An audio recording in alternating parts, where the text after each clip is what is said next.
Hello, my lovely writers.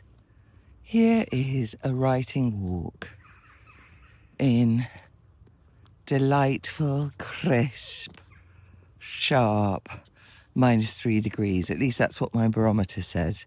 It's not that accurate. I think it's probably about 0. But it feels cold. And you can see the beautiful frost, and I wanted to show you that.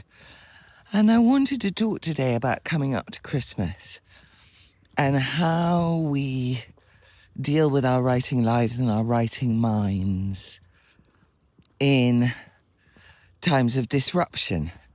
And it may be lovely, creative disruption, glorious disruption, full of happiness and song and food. It could be emotionally difficult disruption because Christmas can be really hard for people. I've got some clients who are having very sad anniversaries. You know, the first Christmas after somebody dies, that's very difficult. And everyone else is doing fairy lights and jollity and plum pudding and mulled wine, and you are just desperately missing your person. So it's not always straightforward. But it will be... Oh, look at that. It will be a disruption. Say you've just given yourself a beautiful writing habit or a beautiful writing rhythm, beautiful writing routine. Suddenly you're going to be pulled out of it. People are going to descend on you. People are going to drop in. People are going to expect you to go to social occasions. Very difficult for the writer. Most of us are introverts. And remember about introversion, it doesn't mean that you don't like people or gatherings, but it does mean that they take all your energy. The extrovert gets energy from people. The introvert gives their energy to people and then gets energy from silence and aloneness. I crave the solitary like a drinker craves whiskey. That's where I fill up my tank. So it's quite important to bear that in mind. You know, I talk all the time about knowing yourself, going with the grain of your own nature. So it's not a bad idea to prepare this last working week. Look at the heron, look at the heron. Oh no, it's not a heron. Is it? It's a swan. It's a swan. Can you hear the hoop, hoop, hoop? I thought it was the heron because he was down by the bridge. I don't know if you saw him when we first came in. Anyway, I'm very excited now. Yes, it's really worth looking ahead and thinking about your writing life over the next couple of weeks. And it may be that you just give yourself time away from your desk. Absolutely accept you're not going to finish chapter 7. You're not going to start that magnum opus. What I really recommend in that case is go back to some of your favourite books and read them. Read them for a treat. That's your Christmas treat. But also pop your writing hat on every so often and just see, oh, God, yes, that's what Evelyn Waugh does. That's so clever. That's what Joan Didion does that excites me.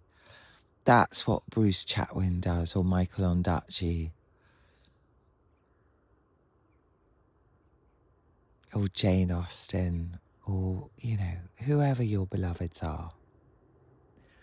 And the other thing is go for lovely writing walks. You don't necessarily have to think about your work in progress or your next book. Just think about writing itself. Think about your writing life, your writing mind. Get your body moving. Perhaps think of what you'd like to do in 2026. I always give myself a whole year. I take one thing and give myself a whole year, so I don't do resolutions. My thing this year, 2026, is balance. And in that balance, I want to fit more novel writing. I miss writing fiction. Very difficult to do when you have as many other jobs as I do because you need dream time. But that's going to be my plan. So my writing walks are very much thinking about that. Don't underestimate how important it is to get all your sweet quacking ducks in a row. when it comes to what you want for and with. Excuse me, I'm hoarse. This is not a brilliant video. I'm not going to re-record it. That's not what this channel is about. And there is still only 7 of you. Seriously, if you remain at only 7, we will go to the pub this time next year. And we will have fish and chips and we will have the best writers meetup ever. Yeah, you want to get your sweet quacking ducks in a row when it comes to what you want for your writing, with your writing, from your writing. So that's a lovely thing you can do over the holidays. And I do call them holidays. I know that sounds a bit American, not very British, but I take my holiday now. I have an absolutely massive Christmas staycation because, man, I need to rest my writing mind and my mind generally. And then the other thing you can do is just promise yourself, let's say something really realistic, 12 minutes every morning, maybe first thing, before anyone can get to you. If you have small children, this may be problematic, but you could make it into a game or a dare for them where you're just going to write like a Brumby galloping across a plain. I don't care what it is, whether you're doing writing exercises to strengthen your muscles, whether you're plotting out a new book, whether you're actually writing a book, but just make it a very realistic amount of time. 7 minutes, 12 minutes, 16 minutes. Shut the door, nobody's allowed in, unless it's a medical emergency, and that's what you're going to do. You'll be amazed how much you can get done in that time if you do it every day. So that's one way of doing it. And then what that means is that you can enjoy all the festivities and the jollities and the extravagances whilst feeling slightly saintly because you've done your work. All right, my lovelies, I hope that's helpful. I just really did want you to see this beautiful view. What a day. Aren't we lucky?